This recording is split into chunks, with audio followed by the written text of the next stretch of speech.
Just wanted to show this, do a little quick video and show the new Tomorrowland sign they put up.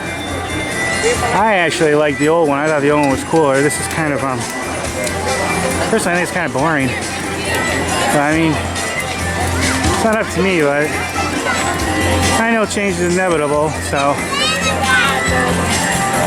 I just thought the old one had more character. I guess they could have put a little more color on it.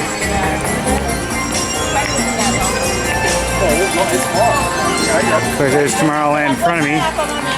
Always very cool looking. And